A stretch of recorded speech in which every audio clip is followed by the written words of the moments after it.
Oh, here it is. Steady. You in? Yep. Good. Okay, here we go. I'm excited about this. Yeah, same. Oh, come on then.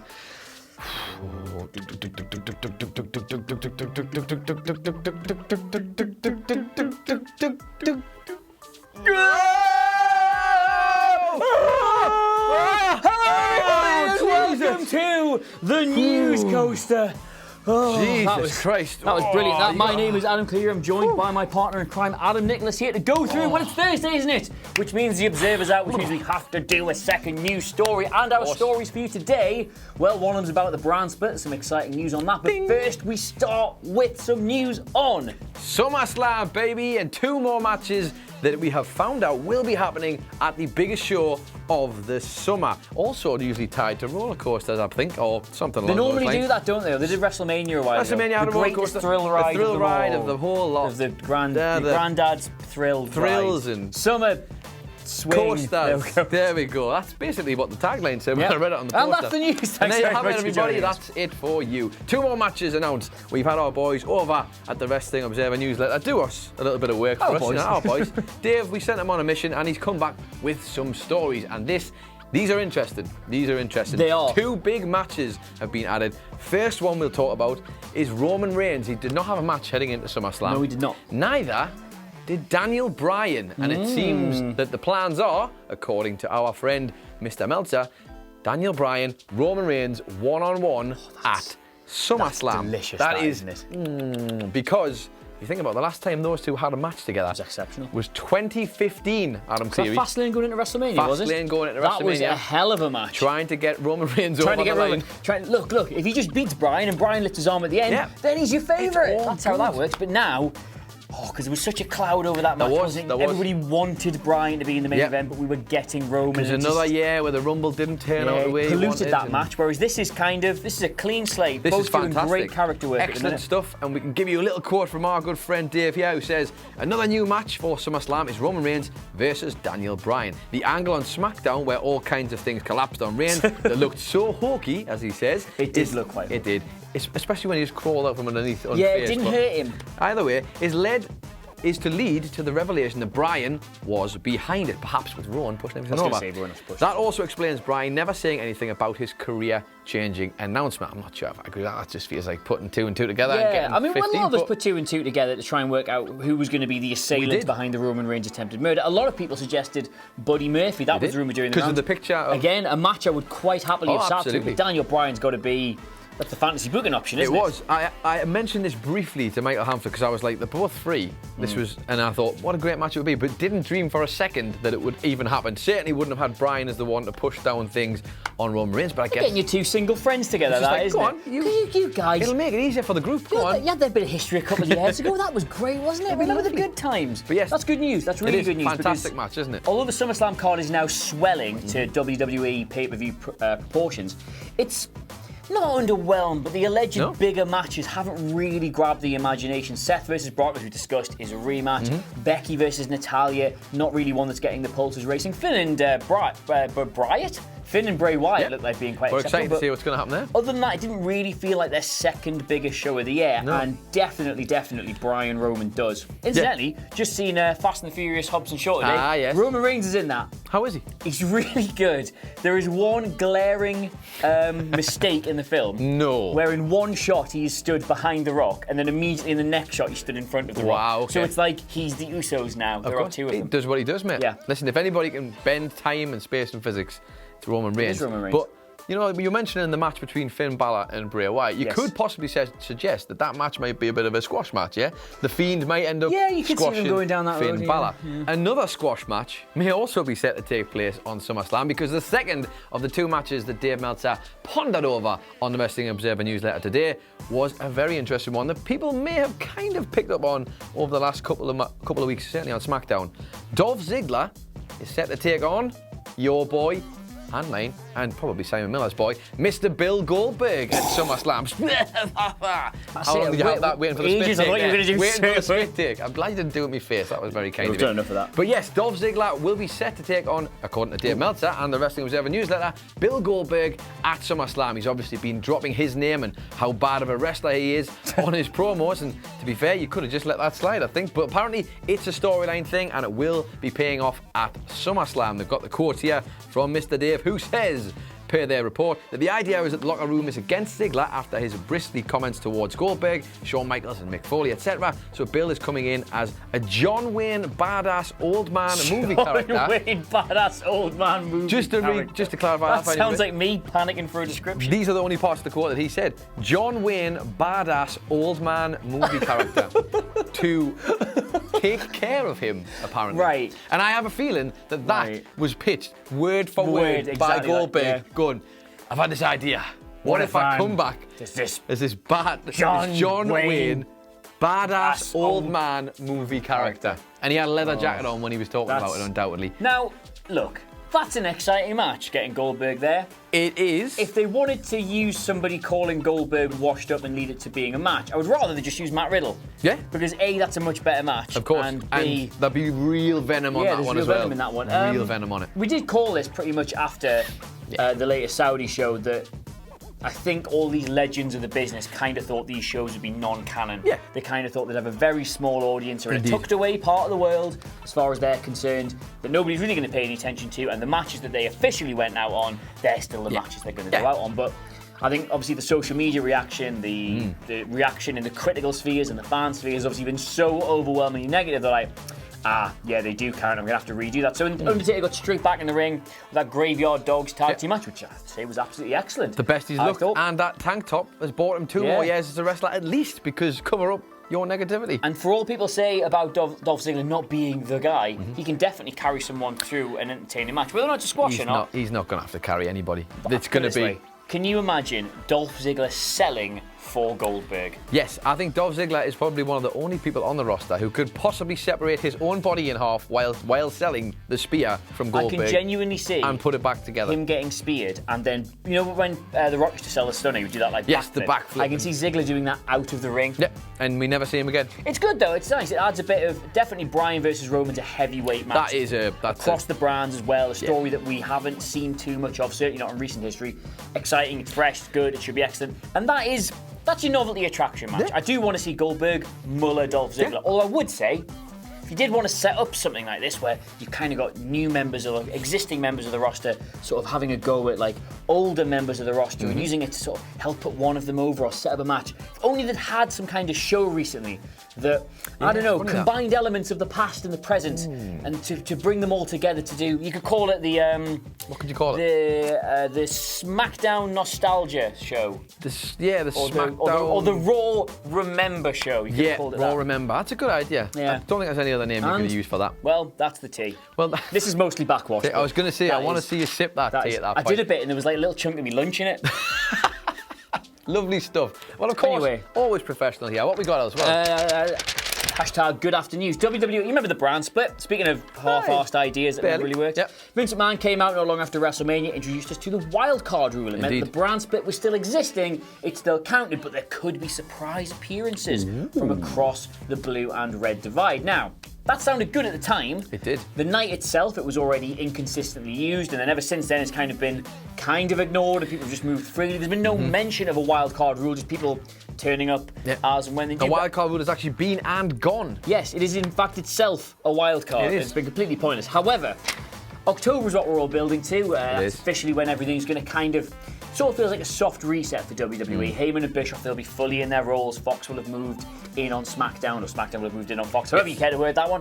And it seems to be that by the time we get there, they're going to make the brand split a hard border yet again. That's, again, the report from the Wrestling Observer. The plan right now, and this is Uncle Dave himself, of course, the plan right now is to go back to split screens. I've been too much game movies today. The plan right now is to go back to split rosters in October. There may be some minor crossover, but at least the idea is that it won't be like it is now. Part of it is that Raw under Heyman and SmackDown under Bischoff will be made legit separate brands with completely different storylines, as opposed to storylines played out over both shows like it is now. Now, That is great news. Yeah. Because WWE's biggest problem, all things considered, is the size of their roster. And if you merge the brands too much, there is only one top of the card. Indeed. There is only one mid card. There is only one this. There is only one that. When they've got that many wrestlers, they need to make the most of the fact that Raw, SmackDown, NXT, 205 Live, and everything else do feel distinctive. Yeah. People know what they're going to get when they tune in. Because if you've got the most exciting story in WWE, and it can be on both Raw and SmackDown, it's disappointing when it's not played out over both shows. Absolutely. Whereas if you know that's a Raw storyline, you will wait till next week for it. Yeah, and I think a lot of us, especially when the brand split was a bit more sort of defined, like a few months back. I say a few months back; it's been quite a while now. But you were able to selectively choose. I think at times when you felt like you were really invested in SmackDown or you were really invested in Raw. Because I mean, Kofi Kingston's rise to the WrestleMania main card Never happened on Raw. But you couldn't have missed it. Yeah, exactly. It wouldn't happen on Raw, but you couldn't miss it on SmackDown. Yep. It was literally there, allowed to breathe, and had loads of room. So I'm all for it. I really want that back because I feel like you need two different brands, don't you? You need it to offer something It different. now allows you to be distinctive as well. Like, I remember when the original brand splits were done, we wanted the better technical wrestlers to move over to SmackDown because there was great matches they could have there. And we The land knew- of opportunity, Yeah, I believe exactly. it was That's what called they did with once. it. We thought we had speculated on a new SmackDown 6, I think, when Andrade, Rusev, Absolutely. Joe, Owens, when they were all over there. It gives you an opportunity to really establish certain kinds of wrestling. When you've got so many different wrestlers with different skill sets, different levels of expertise, you've got some who can talk very well, some who can't, you've got some who can wrestle brilliantly but not talk. You can start to build cohesive products around people with similar or even contrasting and complementing skill sets. Absolutely. I like it. As for precisely how those brands will look, we don't know yet. Meltzer goes on to say nothing is decided, but the belief is that the current rosters will largely stay in place. I actually think they're relatively well balanced at the minute. I think so. There's not too many changes I make. Maybe a few minor changes before they move some guys here and there, blah, blah, blah. But there is thought that there will be few current rosters with largely what Raw and SmackDown will each have. Sounds lovely, that to me. Does that? Sounds like good. Sounds like what Stick we signed to up it. for. Yeah. Don't panic. That's Stick the thing. to it. And I think it's important because with AEW starting up as well, they need to get that in the bank, have that defined, have that both shows strong in fairness, this is the and thing. ready to go if to you war. can build your own audience on Raw, and even you might get people who don't watch SmackDown who watch Raw. If you can build entirely separate audiences for entirely different styles of wrestling, all of a sudden AEW find themselves competing with two products and not one. Tail ending either side of their week. The show's right in the middle and they get either side and they're competing with NXT. So hopefully they can revive those. But SMRT, smart. that's what he said. SMRT. Cheeky boy. Should we do some QUESTIONS? Yes. Yep. QNStions. QNStions. Yes, that's Well, cool. here we go. I'm going to do them and you're going to do your little bit and it's going to be good. So, because the first one's one of your favourites. It's from a question we have from me the 6, you the 9. To Mr. and Mrs. You the 9's son, me the 6. There he is. I can't believe I'm enabling this, but never mind. Kudos to the WWE not pushing Roman straight into the title picture when he returned. But considering who he is and the fact that he didn't lose the title, when should we expect him to fight for it and versus whom? Now, I've obviously picked this question rather loadedly given the news about his current opponent at SummerSlam. I would honestly say there is a very natural place to put Roman back in the WWE or Universal Championship picture this time next year. Next year. He only came back at WrestleMania this year. I think people will start to get cynical again if you merely build him straight back in come this Royal Rumble or afterwards. But I think once you've had about... Because he'll be getting on good 2 years since he was in that sort of title picture by that point. By the time he was out and then the 18 months since he returned, you're going to be looking at whoever is the champion, Roman will probably be a fresh and new opponent for them. And if he's built up enough goodwill, had enough good matches under his belt, a few feuds with your likes of Bryan, whoever he can get his hands on, it'd probably be natural. It'd probably be about right. People might finally ingratiate themselves towards him as a natural holder of that belt. I have a feeling that Vince McMahon will see it slightly differently. Oh, when will Vince do it? There you Oh, go. right, yeah. Slightly Survivor differently. Series. Yeah. Oh, this somehow he ends up in the title match at SummerSlam. I actually think because Roman, if you think about the last time he had the WWE Championship, Been a long time. it's been a long time since he had that belt, and I feel like Vince will see that as two different things because he needs what he sees as a top dog, no pun intended, Yes, on his show. Well, you know, it just comes naturally at the end of the day. But if Roman Reigns could be the guy. If what I would say is absolute suicide would to have him take the belt off Kofi Kingston if that happens. So maybe stay away from that. But I think it might happen sooner rather than later. There's been some talk, though. He has talked publicly about obviously the health issues he's had. Meaning he probably doesn't want to commit full time to a really grueling wrestling schedule. It's a busy schedule. At the minute, I've just seen him in Fast and Furious. He gets one line of dialogue. That's all he needs. You know, it is a Roman Reigns catchphrase, the line of dialogue. You mean he did Suffer and Succotash in the film? I'll not give any suffering spoilers away, but it is something along those lines. He wants to get into the movies. He's clearly got, talents extending beyond wrestling. I would be surprised I wouldn't be surprised, rather, if he settles into something of the new John Cena role. Seen sporadically. A bit earlier than maybe what John would have done. Interesting. Moving on to our next question from the special kid. To Mr. and Mrs. Special Kid, he stumbled. a son, the. There I couldn't we decide go. which way to go with that. Yeah, well. Special Kid, like a posh name. That's the one. Yep. Kid. Will WWE book The Fiend as an unstoppable world champion in the near future? And is that best for business? No, they won't. There we will go. not do that. It's look, Vince gave the guy a lot of creative freedom. He did. To do what he's going to do. They're probably going to book him as an unstoppable monster, I would imagine. We have talked that we could see him squashing Balor, forcing Balor to go away and reassess his character thing, which is good writing, Yep. I might add. But a world champion, I don't think in this day and age Vince wants to. Like, Vince won't put the title on people who don't speak English because he thinks they can't do the promos well enough. He won't put the title on people who he perceives as being overweight or out of shape or not looking like a WWE champion. He will not put the title on a man in what he will perceive to be a silly mask.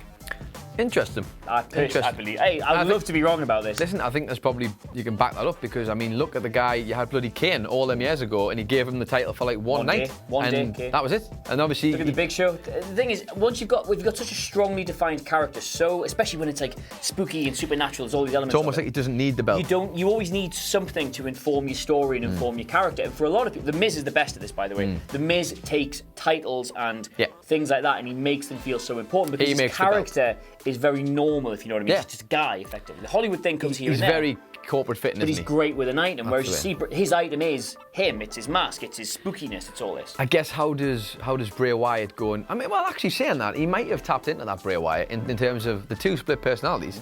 If he's got to go, and do like publicity for WWE, he goes as the guy as the presenter. Hey, everybody. He doesn't go as the guy in children. the mask. He goes as the children's presenter. That might work. Maybe he's thought about that. Booking WWE is easy. Me and you could do it. Booking But Vince McMahon's I just think Vince will be like, that's not good stuff. I'd like to see it, but I don't know personally. I feel like Mr. Cleary might be right on that one, unfortunately. And finally, our last question of the day comes from RJ Domo, who says, there you go.